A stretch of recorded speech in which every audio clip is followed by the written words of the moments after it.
Paper pin. सुमन की आंखें दिन में कई बार भर आती थीं। जैसे ही बेटी त्रिशा का ख्याल आता, 4 भाइयों की इकलौती बहन, माँ बाप की दुलारी, घर के आंगन की चिड़िया है वो। वैसे भी एक माँ के लिए अपने कलेजे का टुकड़ा किसी और को सौंपना कितना कठिन होता है, इसका अनुभव उसे अब हो रहा था। पर यह तो सामाजिक नियम है, इसके लिए तो वह तैयार थी। लेकिन त्रिशा के रिश्ते की बात जहाँ चल रही थी, वह लड़का अमेरिका में एक मल्टीनेशनल कंपनी में इंजीनियर था। बस यही बात सुमन को परेशान कर रही थी। 7 समंदर पार अपनी बेटी को कैसे भेजे? मिलना तो दूर, आंखें देखने को भी तरस जाएंगी। बच्चे बार बार समझा रहे थे, माँ इतना अच्छा रिश्ता फिर नहीं मिलेगा, हमने सब पता कर लिया है, बहुत अच्छे हैं वो लोग, त्रिशा खुश रहेगी, उससे कोई तकलीफ नहीं होगी। फिर आज तो इतनी सुविधाएं हो गई हैं, जब चाहो फोन पर बात कर लो। और तो माँ, यदि चाहो तो आमने सामने बैठकर एक दूसरे को देखते हुए भी बात कर सकती हो। इंटरनेट ने दूरियां बहुत कम कर दी हैं, सही मायनों में तो दूरियां मिटाई ही दी हैं। आखिर बच्चों के आगे बेमन से ही सही, सुमन ने हथियार डाल ही दिए। सभी शादी की तैयारियों में जोर शोर से जुट गए। परिवार के लिए शादी प्रतिष्ठा का प्रश्न थी, वे कोई कमी नहीं करना चाहते थे। शादी धूमधाम से बिना किसी परेशानी के संपन्न हो गई। शादी का रजिस्ट्रेशन और वीजा बनते ही त्रिशा अमेरिका जाने के लिए तैयार थी। जाने से पहले सबसे मिलने घर आती है। त्रिशा को खुश देखकर सुमन को थोड़ी तसल्ली हुई, पर फिर भी चिंतित तो थी ही कि दूसरे देश में नए लोगों के साथ कैसे रह पाएगी। माँ की आंखों में बेटी के लिए चिंता को दामाद ने भांप लिया। दोनों हाथों को अपने हाथों में लेकर कहा, माँ आप बिल्कुल भी फिक्र मत करो, आपकी बेटी को हमेशा खुश रखूंगा। सुमन ने मुस्कुराकर सिर पर हाथ रख दिया। शुरू में त्रिशा साल में एक चक्कर लगा लेती थी, पर इस बार वह 4 साल बाद गांव आई थी। भाभी, भतीजे, भतीजी, माँ सभी उसे घेरे बैठे थे। सभी के लिए वह कई तरह के गिफ्ट लेकर आई थी। गिफ्ट के साथ साथ सबके प्रश्नों के उत्तर भी दे रही थी।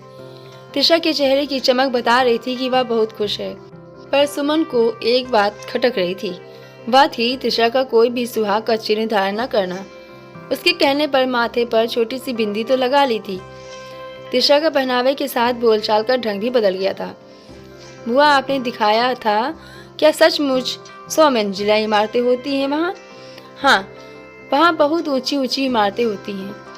और बुआ, वहाँ बिल्कुल भी धूल नहीं होती क्या? यह भी सही है? हाँ, इस बार तो मैं देख ही रही हूँ, अपने गांव में भी धूल कम हो गई है, सड़कें जो पक्की बन गई हैं। और बुआ, एक बहुत बड़ा मॉल भी खुल गया है, सब कुछ मिलता है वहाँ। वाह, गांव ने तो बहुत तरक्की कर ली है। गांव के साथ साथ इंसानों ने भी बहुत तरक्की कर ली है। करेले की कड़वाहट का एहसास कराते हुए सुमन बोली, क्या मतलब? देखो ना, पहले इसी घर में तेरे दादा दादी, चाचा चाची और तुम 5 भाई बहन सब मिलकर रहते थे, किंतु अब सबको अलग अलग कमरे चाहिए। अब तो भाई भाई के साथ रहना नहीं चाहते। कहते हुए चेहरे पर दर्द उभर ही आया। गांव बढ़ रहा है, पर परिवार सिमट रहे हैं।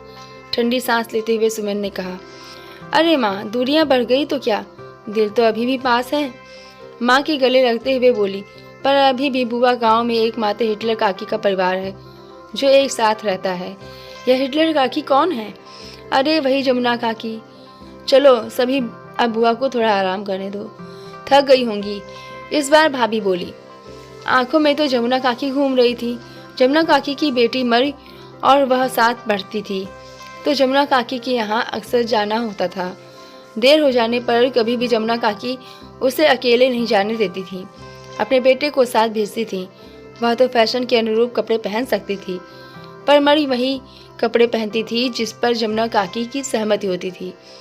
काकी का कहना था, कपड़ों से व्यक्ति के व्यक्तित्व की पहचान होती है। उस समय तो यह बात कभी अच्छी नहीं लगी, पर आज सोचती हूँ तो काकी की दूरदर्शिता समझ में आती है। काकी की एक बात आज भी उसे याद है कि बहू को बहू ही रहने दो, बेटी मत बनाओ, पर उसे बेटी जैसा प्यार दो। आते ही उस पर घर की जिम्मेदारी मत डालो। उसे घर के लोगों को समझने और रीति रिवाज समझने के लिए कुछ समय देना चाहिए। इतनी समझदार काकी कभी भी कुछ गलत नहीं कर सकती। जमुना काकी एक आकर्षक दिल डॉल वाली महिला थी। चवन्नी के आकार की, माथे पर बिंदी, 3 इंच भरी मांग, पान से हमेशा रचे होंठ और साथ में सीधे पल्लू की साड़ी पूरी सेठानी लगती थी। कमर में झूलता चांदी का चाबी का गुच्छा सबका ध्यान खींचता था। सबसे बड़ा गुण था उनका वात्सल्यमयी होना। उन्होंने कभी भी मणि और उसमें भेदभाव नहीं किया। उन्हें बच्चे बड़े सभी काकी ही कहते थे। गांव भर की काकी जो थी। बचपन में वह काकी की बड़ी बिंदी देखकर माँ को हमेशा बड़ी बिंदी लगाने के लिए कहा करती थी। माँ के मना करने पर कहती थी, मैं तो शादी के बाद काकी जैसी ही बड़ी बिंदी लगाऊंगी। लेकिन बड़ी क्या, वह तो बिंदी ही नहीं लगाती। स्कूल के बाद अलग अलग कॉलेज में होने से काकी के यहाँ जाना लगभग छूट ही गया। पता नहीं इतना लंबा समय हो गया। काकी कैसे दिखती होंगी। अरे दीदी, आप उठ गई, चाय बनाऊं? चाय पीने के बाद, माँ मैं जमुना काकी से मिलकर आती हूँ। हाँ जा, हमेशा तेरे बारे में पूछती रहती हैं। काकी को देखकर एक बारगी चौंक पड़ी। माथे से बिंदिया, मांग से सिंदूर और होठों से पान गायब था। चेहरे पर सांवलापन और झुर्रियां उम्र का तकाजा कर रही थी, पर थसक और वात्सल्य में कोई कमी नहीं आई थी। चाबी का गुच्छा अभी भी कमर में था। जैसे ही त्रिशा काकी के पैर छूने झुकी, काकी ने पकड़ते हुए, ये क्या कर रही बिटिया, हमारे यहाँ बेटियां पैर नहीं छूती, कहते हुए आशीषों की झड़ी लगा दी। पास में बैठा कर सिर पर हाथ फेरते हुए एक साथ ढेर सारे प्रश्न पूछ डाले। फिर हंसते हुए, मैं भी ना एक साथ इतने सारे प्रश्न। अच्छा एक एक कर बता, तो खुश है ना? दामाद जी कैसे हैं, बच्चे कैसे हैं? वहाँ मन तो लग गया ना? काकी के प्रश्न ही खत्म नहीं हो रहे थे कि बड़ी बहू आ गई। अरे जीजी आप कब आई, कहते हुए झट से पैर छू लिए। तभी काकी की दो और बहुएं भी आ गईं। ये दोनों तो तुम्हें जानती भी नहीं, ठोक देते हुए, मिले नहीं जीजी, पर नाम से तो जानते हैं। अम्मा और मरी जीजी से आपके बारे में बहुत सुन रखा है। चारों बच्चे भी आकर ठोक दे गए। मन गदगद हो गया। इतना मान सम्मान, इतना तो उसे अपने घर में भी नहीं मिला। बड़ी और छोटी बहू के दो दो बच्चे थे, मंझली के बच्चे नहीं थे, पर बच्चों के लिए तीनों माएँ बराबर थीं। संस्कार से भरा परिवार देखकर मन खुश हो गया। अच्छा काकी, अब चलती हूँ, फिर आऊंगी। अरे ना बिटिया, ऐसे कैसे, बिना खाए कोई मायके से जाता है भला? जी खाना बस तैयार ही है, अभी लगाती हूँ। काकी एक बात पूछनी थी। पूछ बिटिया, संकोच कैसा? बच्चे आपको हिटलर काकी क्यों बोलते हैं? समय बहुत खराब है, बच्चों पर अंकुश तो रखना ही पड़ता है ना। हंसते हुए, वो क्या है, तुमने पेपर पिन देखी है? हाँ काकी, जानती हूँ उसका उपयोग। पेपर को इकट्ठा रखती है, और यदि वह ना हो तो पेपर बिखर जाएंगे। मैं वही पेपर पिन हूँ जो कभी कभी लोगों को चुभ भी जाती हूँ।